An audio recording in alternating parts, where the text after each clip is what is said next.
Hello बच्चों, आप सबका बहुत बहुत स्वागत है मेरे यूट्यूब चैनल में। मैं आपकी रमा मैम और आज मैं आपके लिए लेकर आई हूँ क्लास 9th से। अभी तक मैंने आपको क्लास 10th के टॉपिक्स पढ़ाए हैं। अब मैं आपको क्लास 9th की मैथ का चैप्टर 6 का इंट्रोडक्शन आपके लिए देना चाहती हूँ, क्योंकि क्लास 10 के लिए क्लास 9th पढ़ना जरूरी है।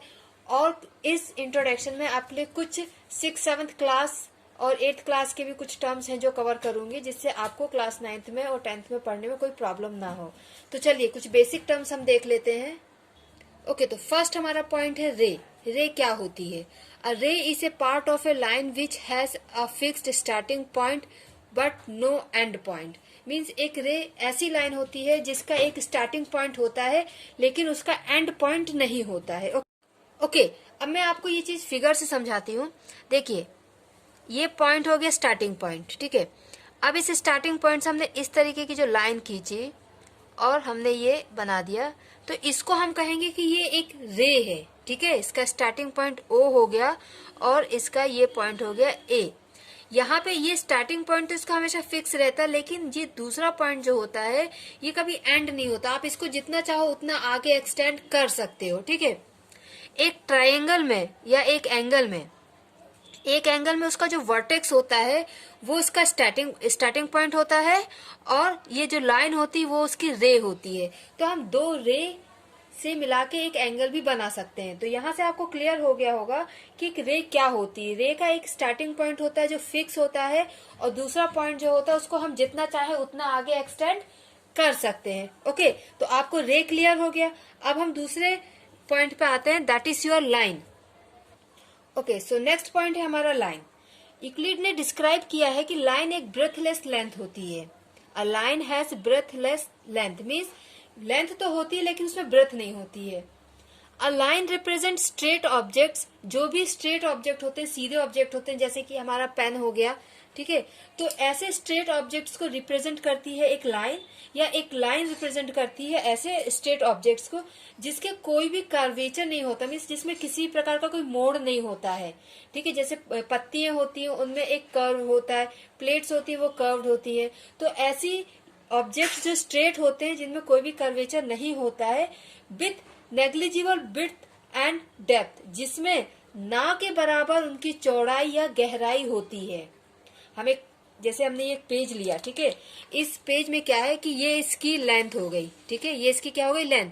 तो ये एक लाइन को रिप्रेजेंट कर रहा है, बट इसमें जो इसकी विड्थ है, ठीक है, ऐसे कुछ इसकी विड्थ होगी, उस विड्थ को इन्होंने नेग्लिजिबल माना है, ना के बराबर माना। मीन्स इतनी कम है कि उसको हम अगर नहीं भी माने तो हमारा काम चल जाएगा। जैसे हमारी जो हेयर्स होते हैं, अगर आप एक हेयर को सीधा स्ट्रेट करें तो वो एक लेंथ को रिप्रेजेंट करेगा, एक लाइन को रिप्रेजेंट करेगा, लेकिन उसकी जो मोटाई होती है वो ना के बराबर होती है, ठीक है। तो लाइन एक ऐसा ऑब्जेक्ट, स्ट्रेट ऑब्जेक्ट होता है जिसमें कोई कर्वेचर नहीं होता है और उसकी जो विड्थ और डेप्थ होती है वो ना के बराबर होती है। नेग्लिजिबल का मतलब कि वो है तो, लेकिन वो इतनी कम है कि उसको आप इग्नोर कर सकते हो। और मैथ और फिजिक्स में हमें ये बहुत से केसेस में करना पड़ता है। तो लाइन कैसे होती है आपकी? ये आपकी लाइन होती है, ठीक है। ये क्या होती है? लाइन। हम लाइन को दोनों तरफ से एक्सटेंड कर सकते हैं। ओके, लाइन को हम दोनों तरफ से एक्सटेंड कर सकते हैं। अब तीसरा आपका, हाँ, इस लाइन को आप एक लेटर जैसे एल एम पी से भी डिनोट कर सकते हैं, या फिर आप ऐसे भी कर सकते हैं ए बी या सी डी, ठीक है। बट नॉर्मली क्या होता है कि लाइन को सिर्फ एक लेटर से लिखा जाता है, कि लाइन एल, लाइन पी, लाइन एम, इस तरीके से लिखा जाता है। ओके, अब हमारा थर्ड पॉइंट आता है, that is line segment. Okay, तो our third point is line segment. Line segment is only a part of line. Line segment line का ही एक पार्ट होता है। जैसे कि आपने ये लाइन एक ड्रॉ की, this is your line L. अब इस लाइन से, बहुत बड़ी लाइन आपके पास है, उस लाइन में से आपने एक छोटा सा हिस्सा, ये छोटा सा हिस्सा आपने बाहर ले लिया। ओके, तो ए बी जो हुआ ये लाइन सेगमेंट हुआ। तो लाइन सेगमेंट क्या होता है? लाइन का ही एक छोटा सा हिस्सा होता है। और लाइन सेगमेंट में और लाइन में ये डिफरेंस होता है कि लाइन को हम दोनों तरफ से एक्सटेंड कर सकते हैं, बट लाइन सेगमेंट को हम एक्सटेंड नहीं कर सकते हैं। सेम रे, लाइन और लाइन सेगमेंट तीनों में ये अंतर होता है कि रे का एक फिक्स्ड पॉइंट होता है और उसके दूसरे पॉइंट से या दूसरी तरफ से उसको हम एक्सटेंड कर सकते हैं। लाइन सेगमेंट में हम उसको दोनों पॉइंट से एक्सटेंड नहीं कर सकते हैं, उसके दोनों पॉइंट फिक्स होते हैं, और लाइन में हम उसको दोनों तरफ से एक्सटेंड कर सकते हैं। ओके, तो अब आपको लाइन सेगमेंट क्लियर हो गया। अब हमारा फोर्थ पॉइंट आता है पैरेलल लाइंस। ठीक है, पैरेलल लाइंस क्या होती है ये आपको छोटी क्लासेस में बताया गया है, फिर भी कुछ बच्चे ध्यान नहीं देते हैं तो नहीं वो उस चीज को समझ पाते हैं। तो अब आप समझ लीजिए, क्योंकि क्लास 9 और क्लास 10 आपके लिए बहुत इंपॉर्टेंट क्लासेस होती हैं। इन क्लासेस के बेसिस पे आप ये डिसाइड करते हैं कि मुझे 11th में क्या कंटिन्यू करना है। वैसे भी अब जो नया शिक्षा नीति आया तो उसके अंडर तो आप कभी भी कुछ भी ड्रॉप और एक्सेप्ट कर सकते हैं, बट फिर भी ये 9th और 10th क्लासेस इंपॉर्टेंट क्लास होती हैं, तो ये पॉइंट्स आप समझ लीजिए। तो हमारा फोर्थ पॉइंट है point parallel lines. Okay, so parallel lines are lines in a plane which do not meet, or two straight lines in a plane that do not intersect at any point are said to be parallel.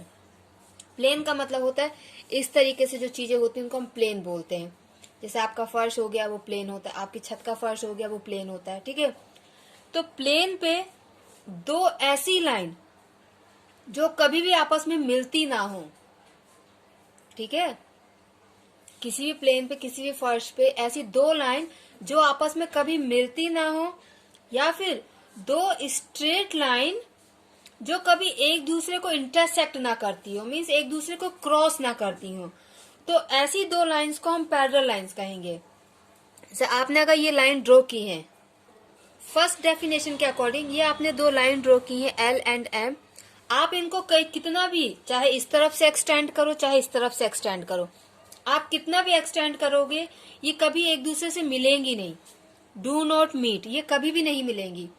दूसरे definition के according straight lines in a plane that do not intersect, आप इनको कितना भी आगे extend करो या पीछे एक्सटेंड करो ये कभी इंटरसेक्ट नहीं होंगी। मीन्स कि जैसे ये दो लाइंस हैं, आपने अगर इनको आगे ऐसे एक्सटेंड किया तो ये कभी भी ऐसे मिलेंगी नहीं, ये होता है मीट, इस तरीके से मिलना। और क्रॉस मतलब क्या होता है, इंटरसेक्ट मतलब क्या होता है कि आप ऐसे लाइन को एक्सटेंड करोगे तो ये कभी भी ऐसे एक दूसरे को क्रॉस नहीं करेंगी, कभी भी ऐसे इंटरसेक्ट नहीं होंगी। तो इस तरीके की लाइन के पेयर को हम कहते हैं पैरेलल लाइंस। इस तरीके की लाइंस को हम क्या कहते हैं, पैरेलल लाइन। और जो लाइन आपस में मिल जाती हैं या इंटरसेक्ट हो जाती हैं उनको हम बोलते हैं नॉन पैरेलल लाइंस। ओके, तो नॉन पैरेलल लाइंस आपकी कैसी होंगी? सो नॉन पैरेलल लाइंस, इस तरीके की जो लाइंस होती हैं उनको हम नॉन पैरेलल लाइंस कहते हैं, क्योंकि जब आप इनको आगे एक्सटेंड करोगे तो ये कहीं ना कहीं एक दूसरे से मिल भी जाएंगी और मिलने के बाद एक दूसरे को इंटरसेक्ट भी करेंगी। ठीक है, इसको आप देख सकते हैं कैसे। देखिए, जब हमने इस स्केल की हेल्प से जब हमने इस लाइन को आगे एक्सटेंड किया, ठीक है, आगे हम इस तरीके से इसको एक्सटेंड करेंगे, ये वाली लाइन को, और इस वाली लाइन को भी हम आगे एक्सटेंड करेंगे।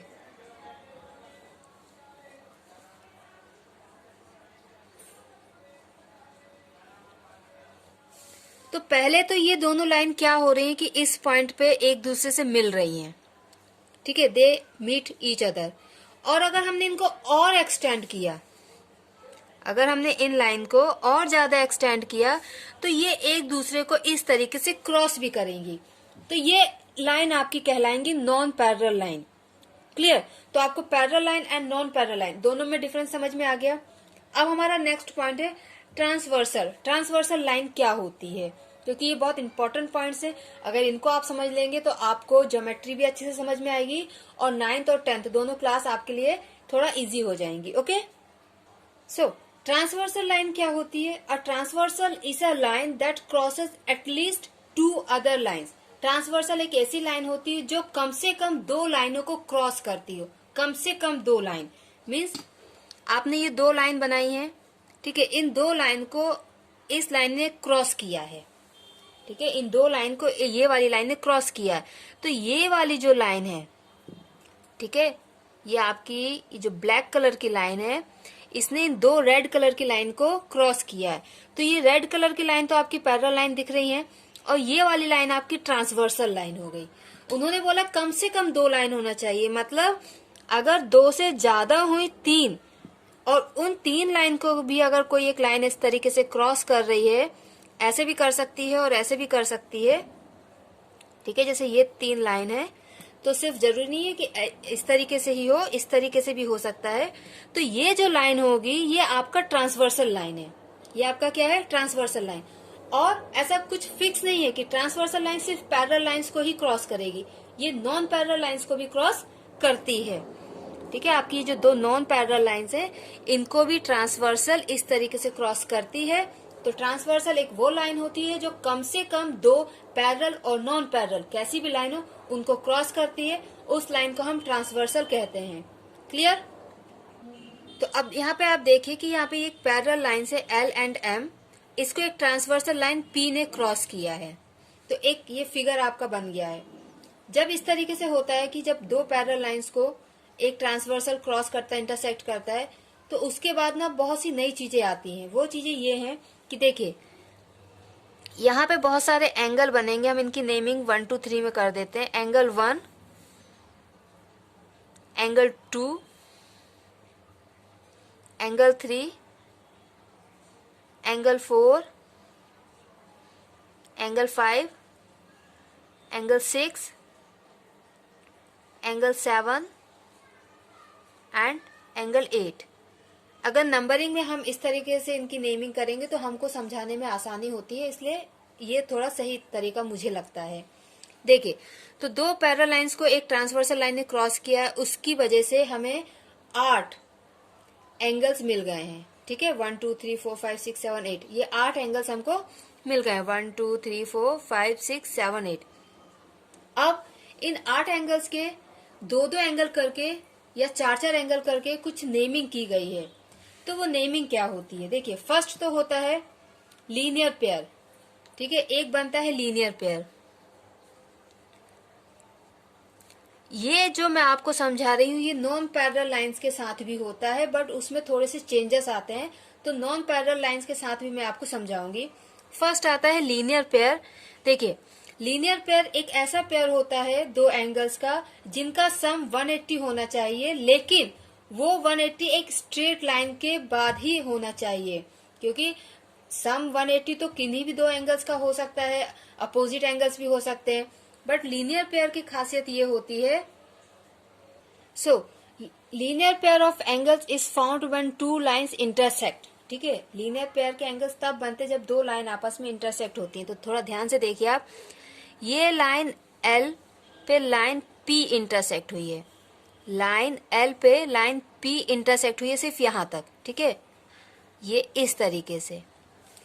तो ये जो 2 एंगल्स हैं, ये एंगल्स एडजेसेंट के साथ साथ लीनियर पेयर भी हैं। एडजेसेंट क्या होता है? जो हमारे बाजू में है, नेक्स्ट टू मी या नेक्स्ट टू अस, वो एडजेसेंट होता है। तो इसका नेक्स्ट ये है, इसका नेक्स्ट ये, तो ये दोनों एक दूसरे के एडजेसेंट है। सिमिलरली इस लाइन को इस लाइन ने इंटरसेक्ट किया है और उसके बाद ये 2 एंगल्स बने हैं, और इन दोनों एंगल्स का सम 180 डिग्री होना चाहिए। अगर 180 डिग्री नहीं है तो ये एडजेसेंट एंगल तो होंगे बट लीनियर पेयर नहीं होंगे।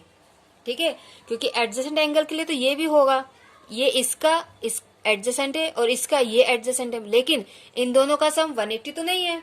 ठीक है, तो लीनियर पेयर के लिए ये कंडीशन बहुत जरूरी है कि लीनियर पेयर वो होते हैं 2 एंगल्स जिनका सम 180 होता है, और ये 2 एंगल्स तब बनते हैं जब 2 लाइन आपस में इंटरसेक्ट होती हैं। क्लियर? तो यहाँ पे angle 1 and angle 2 linear pair है, एंगल 3 एंगल 4 लीनियर पेयर है, एंगल 5 एंगल 6 लीनियर पेयर है, एंगल 7 और एंगल 8 भी लीनियर पेयर है। ऐसा क्यों है? देखिए आप, एंगल 1 और एंगल 2 इन दोनों का सम 180 होगा, क्योंकि ये एक स्ट्रेट लाइन है और स्ट्रेट लाइन 180 की होती है। फिर उसके बाद देखिए, यही स्ट्रेट लाइन है और एंगल 4 और एंगल 3 इन दोनों का सम भी 180 होगा, और ये एक दूसरे के एडजेसेंट भी हैं, तो ये दोनों भी क्या हुए? लीनियर पेयर हुए। इसके साथ ही आप ये देखिए, ये आपकी लाइन P है और ये आपकी लाइन L है, तो ये दोनों एंगल्स भी आपके लीनियर पेयर हुए 2 एंड 3। ठीक है, 2 एंड 3 ये भी आपके लीनियर पेयर हुए, क्योंकि इनका सम भी 180 होगा। इसी तरीके से 1 एंड 4 भी होगा, 6 एंड 8 भी होगा, 5 एंड 7 भी होगा। तो अब आपको लीनियर पेयर एकदम से क्लियर हो गया। लीनियर पेयर 2 एडजेसेंट एंगल जो 2 लाइन के इंटरसेक्ट होने पे बनते हैं और जिनका सम 180 होता है। ओके, अब हम दूसरे पॉइंट पे आते हैं। ओके, तो अब हम आते हैं vertically opposite angles. If two lines intersect each other then vertically opposite angles are equal. तो पहले आप ये समझिए कि वर्टिकली एंगल्स बनते कैसे हैं। ये मैंने आपका ऊपर वाला फिगर जो है इसको एक दूसरे पेज में बना लिया, जिससे हम हर एक डेफिनेशन के लिए इसको यूज कर सकें। तो देखिए, वर्टिकली अपोजिट एंगल्स क्या होते हैं? जब दो लाइन ऐसे आपस में इंटरसेक्ट होती हैं, ठीक है, इस तरीके से जब दो लाइन आपस में इंटरसेक्ट होती हैं, अपोजिट मीन्स एक दूसरे के सामने, तो ये दोनों आपके वर्टिकली अपोजिट एंगल है। अब इस चीज को हम इस फिगर में देखते हैं। तो देखिए, एंगल 1 और एंगल 3 वर्टिकली अपोजिट है। क्यों? क्योंकि लाइन L को लाइन P ने इंटरसेक्ट किया है, तो ये दो वर्टिकली अपोजिट एंगल बन गए और दो ये वर्टिकली अपोजिट एंगल बने। ठीक है, तो इसके अकॉर्डिंग क्या होगा कि एंगल 1 जो है वो एंगल 3 के इक्वल होगा। क्यों? क्योंकि वर्टिकली अपोजिट है। और एंगल 2 एंगल 4 के इक्वल होगा, क्योंकि ये दोनों भी वर्टिकली अपोजिट एंगल हैं। ठीक है, उसके साथ ही क्योंकि एंगल 5 आपके एंगल 8 का वर्टिकली अपोजिट है और एंगल 6 आपका एंगल 7 के इक्वल होगा, क्योंकि एंगल 7 और एंगल 6 वर्टिकली अपोजिट एंगल्स हैं। तो ये वर्टिकली अपोजिट एंगल्स हैं, इसलिए ये इक्वल होंगे। तो इसको हम लिखेंगे वर्टिकली अपोजिट एंगल। इस तरीके से शॉर्ट फॉर्म में लिख सकते हैं, या फिर आप पूरा भी लिख सकते हैं, वर्टिकली अपोजिट एंगल्स। ठीक है, क्योंकि ये वर्टिकली अपोजिट एंगल्स है इसलिए ये इक्वल है। तो आपको क्लियर हो गया कि वर्टिकली अपोजिट एंगल्स क्या होते हैं। जब दो लाइन आपस में इंटरसेक्ट करती हैं तो 4 एंगल्स बनते हैं, और जो अपोजिट वाले एंगल्स होते हैं उनको हम बोलते हैं वर्टिकली अपोजिट एंगल्स, और ये इक्वल होते हैं। क्लियर? अब एक और हमारा टर्म आता है करस्पॉन्डिंग एंगल्स। करस्पॉन्डिंग एंगल्स क्या होते हैं? देखिए, करस्पॉन्डिंग एंगल्स वो होते हैं जैसे कि एंगल 1 और एंगल 6 करस्पॉन्डिंग एंगल है। कैसे? जब दो पैरेलल लाइंस होती हैं, ठीक है, और उसको एक ट्रांसवर्सल इस तरीके से कट करता है, क्रॉस करता है, इंटरसेक्ट करता है, तो सेम साइड मीन्स देखिए, इस ट्रांसवर्सल के एक ये साइड हो गया, एक ये साइड हो गया। इस साइड पे कौन कौन से एंगल है? एंगल 1, एंगल 4, एंगल 6 और एंगल 8। ठीक है, और इस साइड में, ठीक है, इस साइड में आपके हैं angle 2, angle 3, angle 5 and angle 6। ठीक है, तो सेम साइड के ऊपर वाले एंगल, जैसे कि एंगल 6 इस लाइन के ऊपर है और एंगल 1 इस लाइन के ऊपर है। ठीक है, तो सेम साइड के ऊपर वाले एंगल आपस में करस्पॉन्डिंग हुए। सेम साइड के नीचे वाले एंगल, जैसे एक 4 हो गया और एक 8, ये दोनों नीचे हैं, एंगल 6 और एंगल 1 ऊपर है। ठीक है, तो एंगल 1 और एंगल 6 आपके करस्पॉन्डिंग हो गए, एंगल 4 और एंगल 8 आपके करस्पॉन्डिंग हो गए। और अगर हम इस तरफ की बात करें तो एंगल 2 और एंगल 5 आपके करस्पॉन्डिंग हो गए, सेम साइड के ऊपर वाले एंगल। एंगल 3 और एंगल 7 आपके करस्पॉन्डिंग एंगल हो गए। और करस्पॉन्डिंग एंगल्स भी आपस में इक्वल होते हैं। जैसे अगर आपका एंगल 1 30 डिग्री हुआ तो एंगल 6 भी आपका 30 डिग्री ही होगा। ओके, तो हम लिख लेते हैं कि कौन कौन से एंगल करस्पॉन्डिंग होंगे। एंगल 1 एंगल 6 के इक्वल होगा, एंगल 4 एंगल 8 के इक्वल होगा, और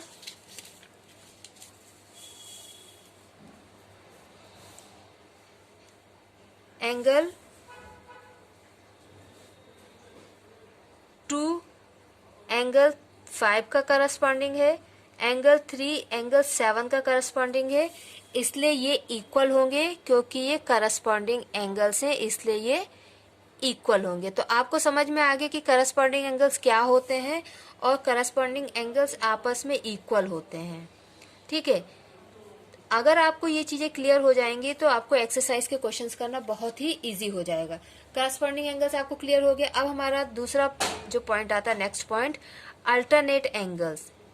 ठीक है, अल्टरनेट एंगल्स के अंदर भी कुछ पॉइंट्स होते हैं। वो पॉइंट्स होते हैं, जैसे फर्स्ट हो गया इंटीरियर एंगल्स, ठीक है, और दूसरा होता है एक्सटीरियर एंगल्स।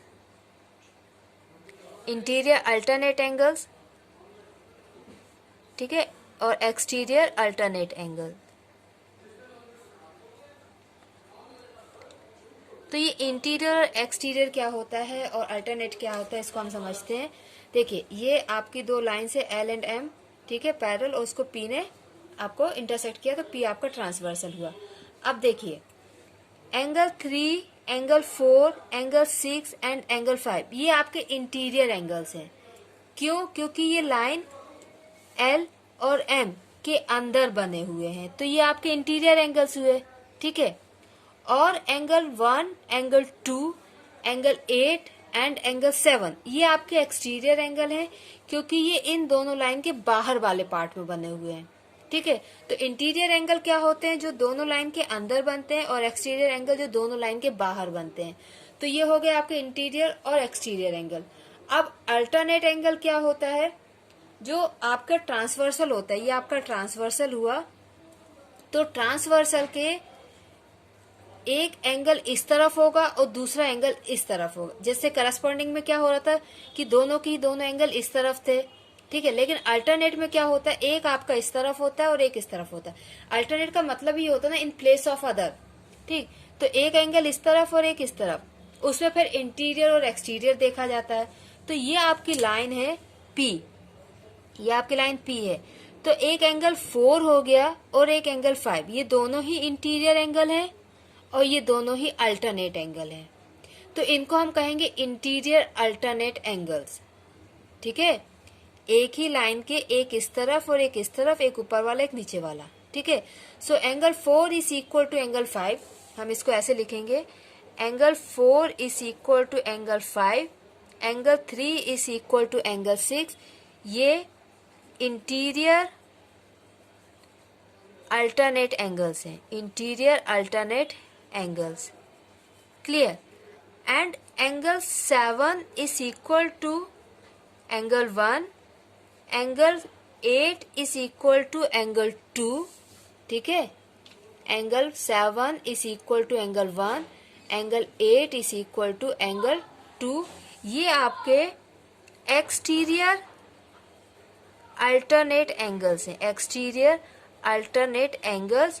और exterior alternate angles, corresponding angles, vertically opposite angles, ये इक्वल होते हैं, ठीक है। अल्टरनेट अल्टरनेट के इक्वल, करस्पॉन्डिंग करस्पॉन्डिंग के इक्वल, और वर्टिकल अपोजिट वर्टिकली अपोजिट के इक्वल, ठीक है।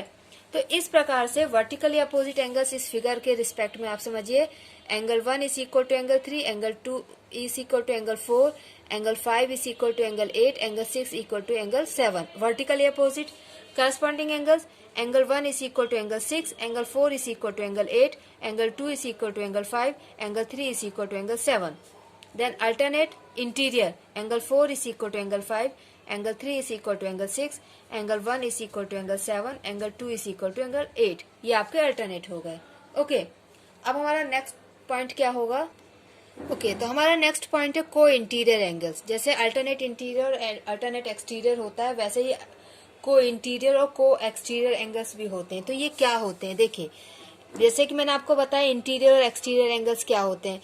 3, 4, 5, 6 ये आपके इंटीरियर एंगल्स हैं, एंड 1, 2, 7, 8 ये आपके एक्सटीरियर एंगल्स हैं। जो लाइन के अंदर है, पैरेलल लाइंस के अंदर है, वो इंटीरियर है, और जो पैरेलल लाइंस के बाहर है वो आपके एक्सटीरियर एंगल्स हैं। तो उससे हमने अल्टरनेट इंटीरियर और अल्टरनेट एक्सटीरियर समझ लिया। अब हम को इंटीरियर और को एक्सटीरियर एंगल्स समझते हैं। तो देखिए, ये चारों एंगल्स जो इंटीरियर हैं, इन चारों में एंगल 3 और एंगल 5, एंगल 3 और एंगल 5 को इंटीरियर एंगल्स हैं। एंगल 4 और एंगल 6 को इंटीरियर एंगल्स हैं। एंगल 1 एंड एंगल 8 को इंटीरियर है, exterior sorry, angle 1 and angle 8 आपके को एक्सटीरियर एंगल्स हैं। एंगल 2 और एंगल 7 आपका को एक्सटीरियर एंगल है। तो अब को एक्सटीरियर और को इंटीरियर एंगल की क्या खासियत है?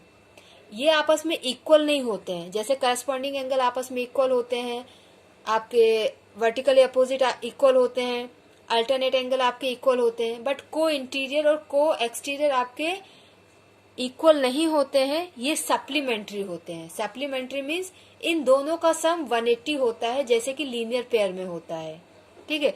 बट लीनियर पेयर और को इंटीरियर को एक्सटीरियर में अंतर ये होता है कि लीनियर पेयर या तो बाहर के होते हैं या एंगल अंदर के होते हैं, ठीक है, और वो एक स्ट्रेट लाइन के ऊपर बनते हैं जब दो लाइन आपस में इंटरसेक्ट होती हैं।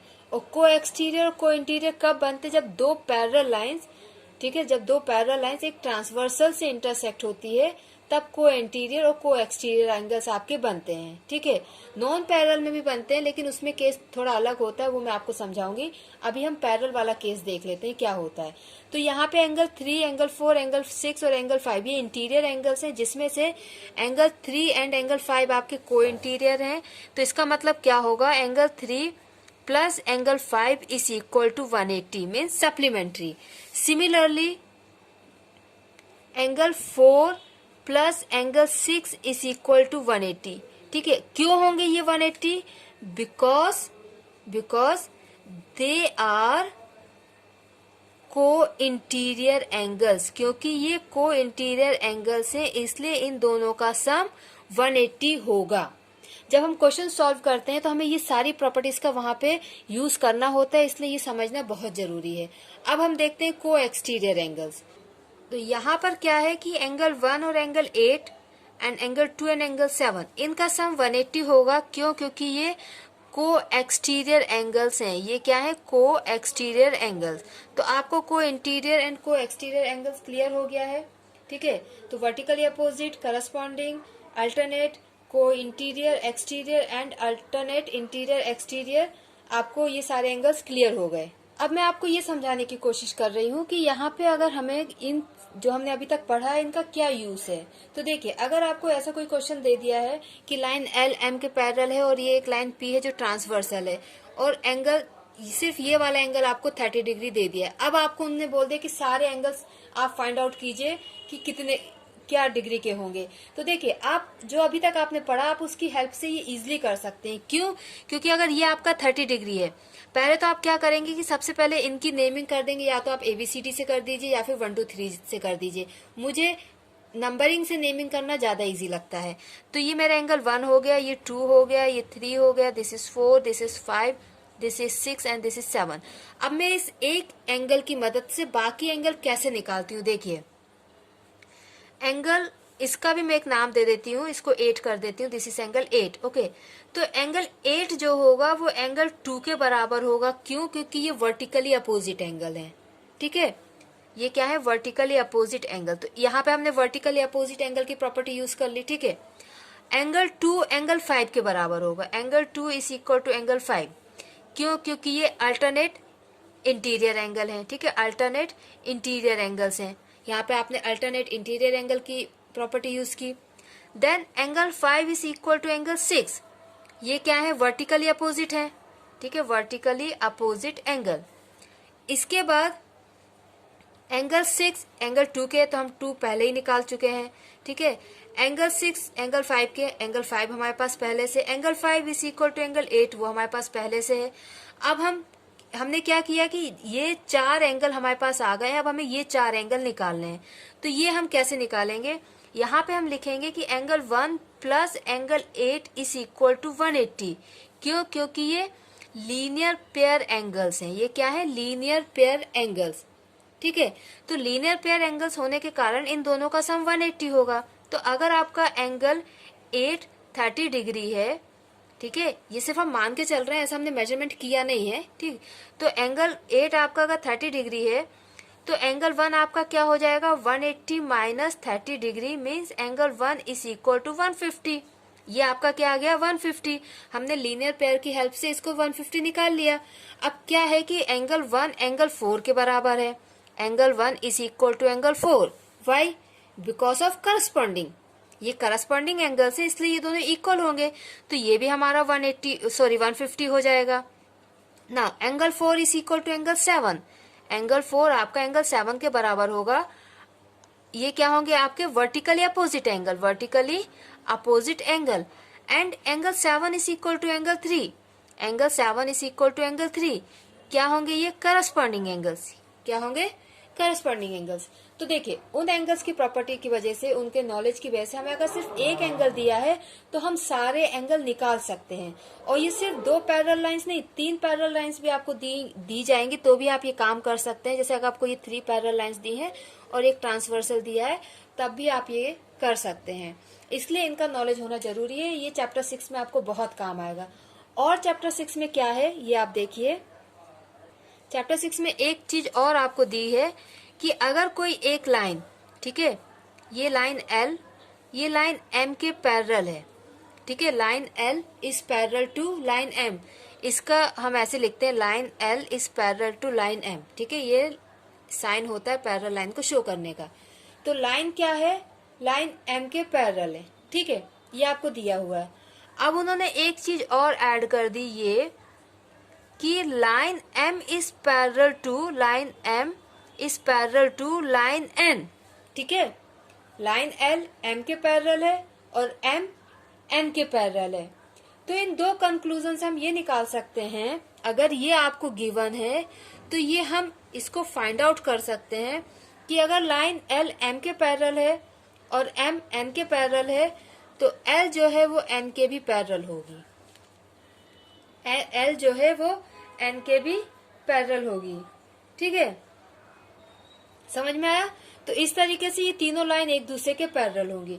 इसके अलावा एक और चीज जो आपको चैप्टर 6 में क्लास 9th में यूज होगी वो ये, ठीक है, कि जो ट्राइंगल्स होते हैं, कोई सा भी ट्राइंगल हो, इक्विलेटरल हो या आइसोसेलेस ट्राइंगल हो या स्केलेन ट्राइंगल हो, कोई सा भी ट्राइंगल हो, उन ट्राइंगल के तीनों एंगल्स का सम, ठीक है, उन ट्राइंगल्स के तीनों एंगल्स का सम हमेशा 180 होता है। ये अगर आपका एंगल A है, ये एंगल B है, ये एंगल C है, तो angle A plus angle B plus angle C is equal to 180, ये होता है। ये ट्राइंगल की डेफिनेशन भी आप कह सकते हो, प्रॉपर्टी भी आप कह सकते हो, क्योंकि ट्राइंगल की डेफिनेशन ये होती है, triangle is a closed figure of 3 lines whose sum of angles is equal to 180, ठीक है। तो ट्राइंगल 3 लाइन का क्लोज्ड फिगर होता है जिसके तीनों एंगल्स का सम 180 होता है, इसको हम ट्राइंगल कहते हैं। तो ये प्रॉपर्टी भी आपको चैप्टर 6 में यूज करनी है, क्लियर। देन एक चीज और है जो चैप्टर 6 में आपको है, वो ये कि आपको एक ट्राइंगल दिया है, कोई सा भी ट्राइंगल, ठीक है, एक ट्राइंगल है कोई सा भी। अगर हम उस ट्राइंगल की कोई भी एक लाइन को एक्सटेंड करते हैं, मान लीजिए हमने इसको एक्सटेंड कर दिया, ये ट्राइंगल ABC है, मैंने इसको एक्सटेंड कर दिया P पे। जरूरी नहीं हम इसी को एक्सटेंड करें, हम इसको भी एक्सटेंड कर सकते हैं, हम इसको भी एक्सटेंड कर सकते हैं। जब हमने इन लाइन को एक्सटेंड किया तो हुआ क्या कि ये एक्सटीरियर एंगल बन गए, एंगल 1, ये एक एक्सटीरियर एंगल बन गया, क्योंकि ये ट्राइंगल के बाहर है इसलिए इसको हम एक्सटीरियर एंगल कहेंगे। ये एक एक्सटीरियर एंगल बना और एक यहाँ पे एक्सटीरियर एंगल बन गया, ठीक है। तो एक ये प्रॉपर्टी है कि जो ट्राइंगल का एक्सटीरियर एंगल होता है, उस एक्सटीरियर एंगल के अपोजिट में जो दो इंटीरियर एंगल्स होते हैं, इस एक्सटीरियर एंगल के अपोजिट तो ये होंगे, एडजेसेंट नहीं, अपोजिट। तो इस एक्सटीरियर एंगल के अपोजिट एंगल्स कौन से होंगे, ये वाले 4 और 5, ये दो अपोजिट इंटीरियर एंगल्स हैं। इस एक्सटीरियर एंगल के अपोजिट ये दो इंटीरियर एंगल्स हैं। तो इस प्रॉपर्टी के according angle 1 is equal to angle 4 plus angle 5, ऐसा होता है कि किसी ट्राइंगल के एक एक्सटीरियर एंगल के अपोजिट में जो दो इंटीरियर एंगल्स होते हैं, उन दोनों का सम उस एक्सटीरियर एंगल के बराबर होता है। इसके अकॉर्डिंग, इसी के अकॉर्डिंग क्या होगा, angle 2 is equal to angle 5 plus angle 6, क्योंकि इसका अपोजिट इंटीरियर एंगल्स ये होंगे, ठीक है। Similarly angle 3 is equal to angle 4 plus angle 6, क्योंकि इसका एक्सटीरियर अपोजिट एंगल्स ये दोनों होंगे, ठीक है। तो ये प्रॉपर्टी भी आपको यूज करनी है चैप्टर 6 में। चैप्टर 6 में अगर आपने इतना इंट्रोडक्शन अपना कंप्लीट कर लिया तो एक्सरसाइज सॉल्व करना आपके लिए बहुत इजी हो जाएगा। ये सब करने के बाद भी अगर आपको कोई डाउट है तो आप मुझे कमेंट सेक्शन में बता सकते हैं, आपके डाउट क्लियर होंगे। तब तक पढ़ते रहिए, अपना ख्याल रखिए। थैंक यू बच्चों, बाय बाय।